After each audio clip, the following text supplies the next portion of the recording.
So we've all heard the saying that you are what you eat. Well, in Ayurveda, we take it a little bit further and we say you are what you digest, meaning what you're able to assimilate or not assimilate, how those things are building up or processing.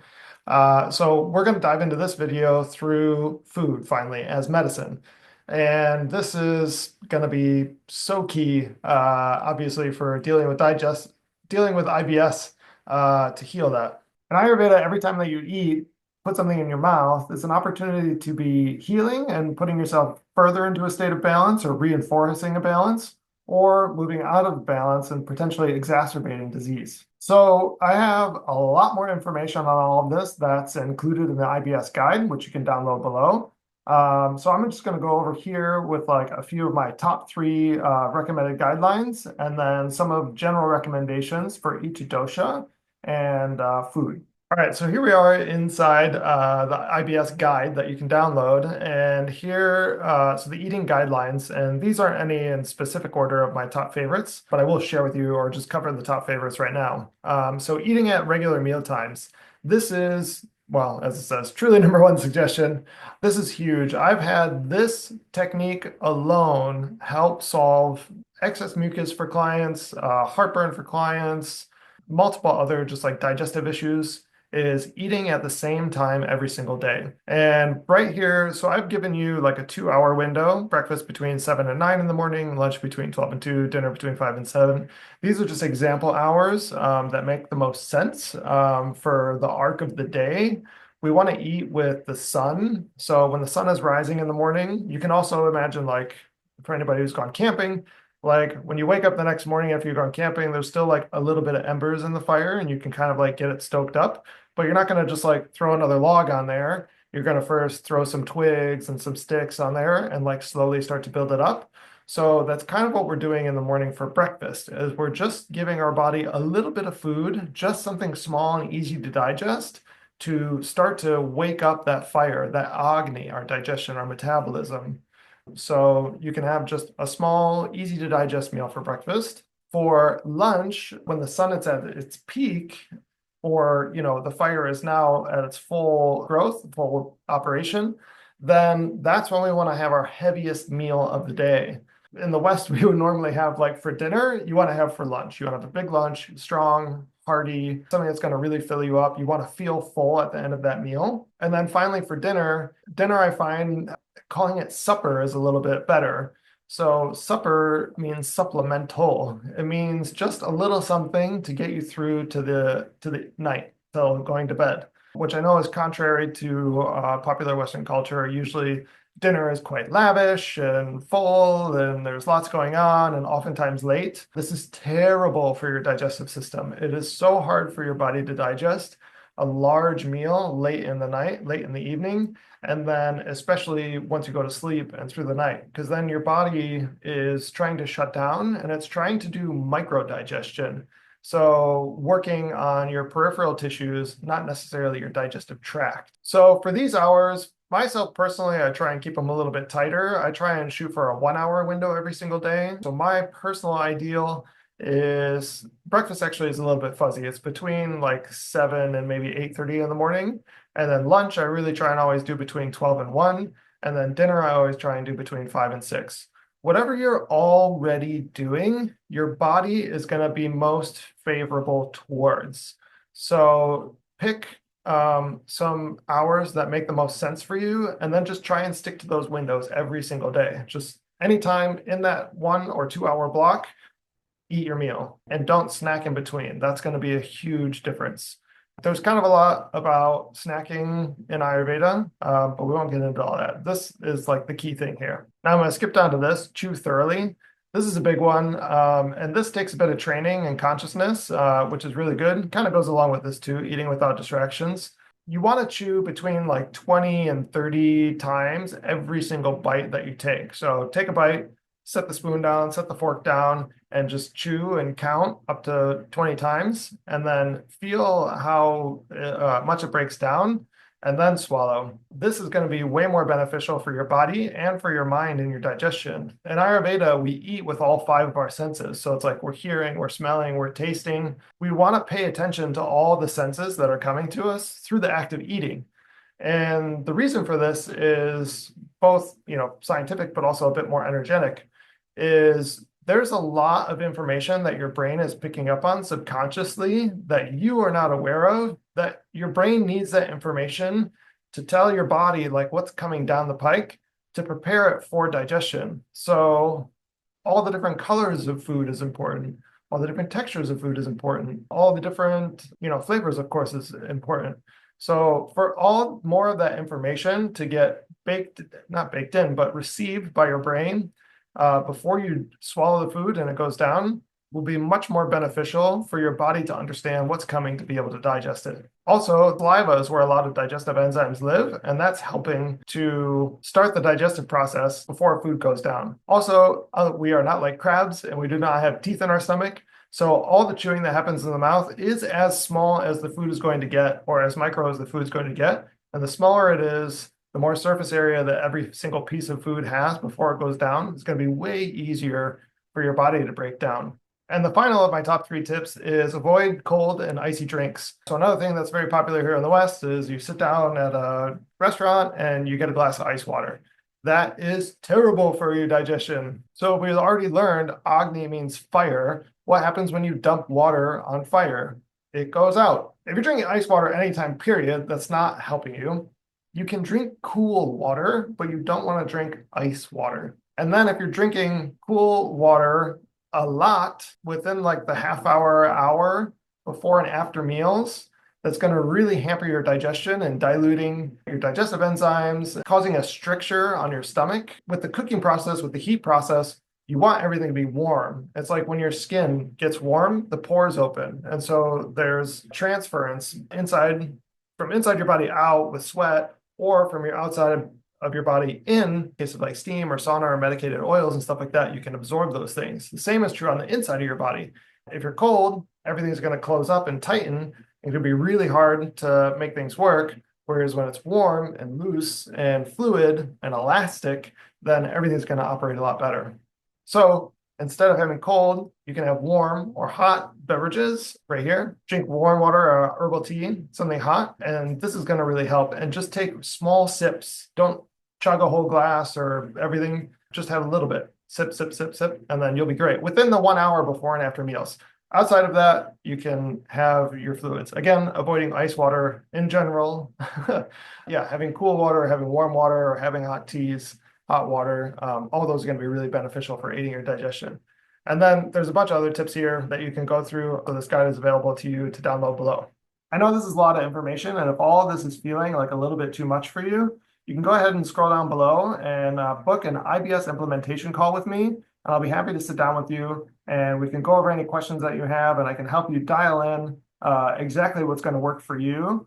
And you can come with your questions, come with your ideas, and I'll offer my best guidance to you during that call. So in general, with food, you're always going to want to, in addition to the recommendations, you're always going to want to eat fresh and cooked foods. So try and avoid frozen, try and avoid preserved, try and avoid takeout foods. You want to prepare things at home. You want to do whole meal cooking.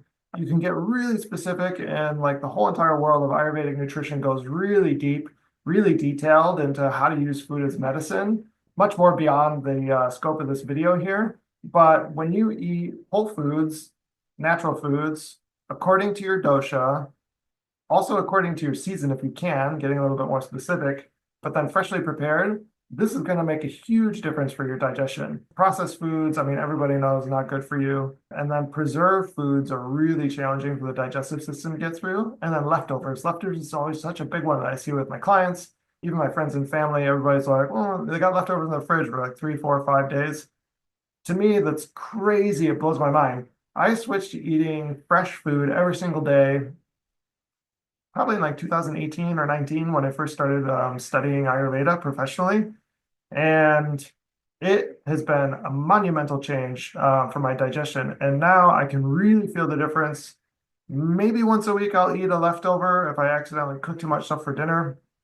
I try and always be very careful about preparing like just enough for that meal, which takes a little bit more conscious effort, but it's worth it. Anyway, so if I eat like more than 2 leftovers a week, I can feel that. If I eat more than 2, like going out, I can definitely feel that.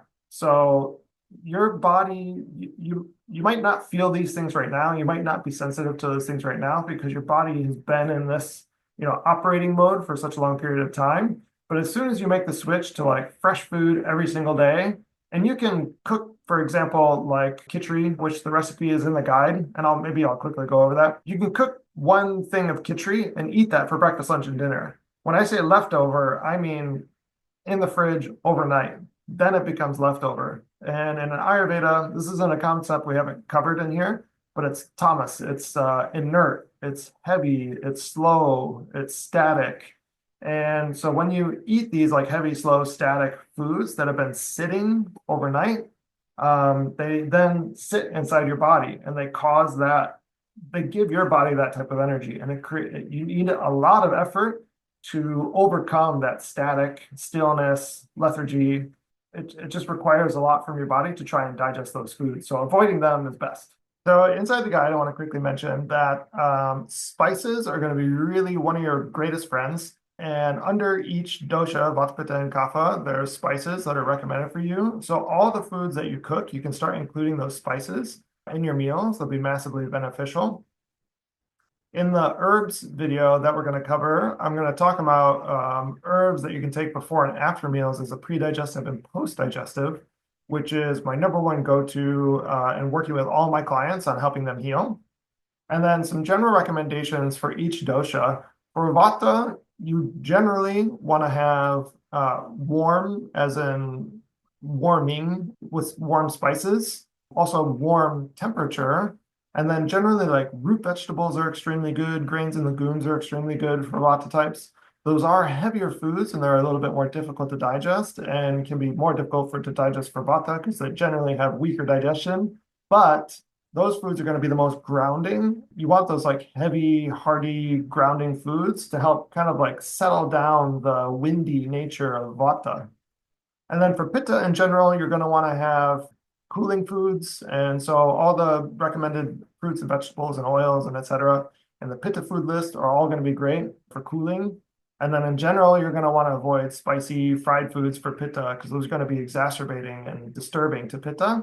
And then for Kapha, you're in general going to want to favor lighter foods. So quinoa instead of rice, for example, would be one. You want foods that aren't going to cause a lot of mucus, a lot of heaviness, or a lot of slowness inside the body. So again, all the foods that are under the recommended list for Kapha are going to be absolutely ideal for that.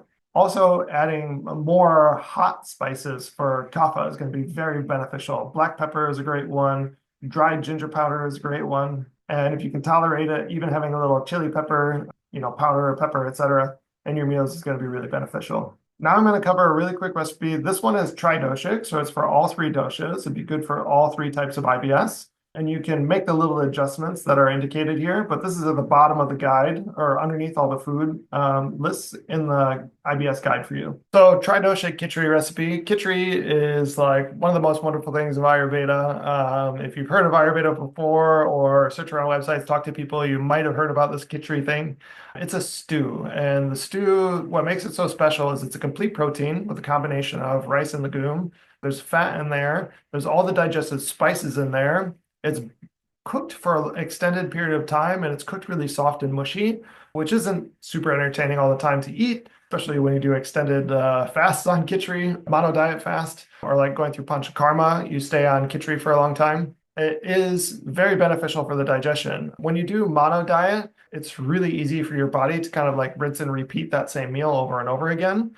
So also one of the big recommendations I give for a lot of my clients, especially in the first few weeks of working together, is I'll say to have khichdi for lunch like 3 times a week. So that's something that you can absolutely adopt right away. So like say Monday, Wednesday, Friday, you have khichdi for lunch every single one of those days. And a quick tip that I do all the time personally and recommend as well is you can set this all up in say an Instant Pot and set the timer for it and then have it cook the next morning. That's amazingly beneficial. So that kind of covers 2 things in this process is one, rinsed and soaked overnight, which is really beneficial for making the mung dal and the basmati rice easier to digest. And 2, you're cooking it fresh that day. You're not cooking it today and then eating it tomorrow. So you kind of satisfy the leftovers thing. So this recipe is super simple. Half a cup of mung dal and a half cup of basmati rice. You're going to want to rinse those pretty thoroughly. You can rinse them together, it's fine. Just throw them both into a big mixing bowl and kind of stir that around, let the water run until it goes clear.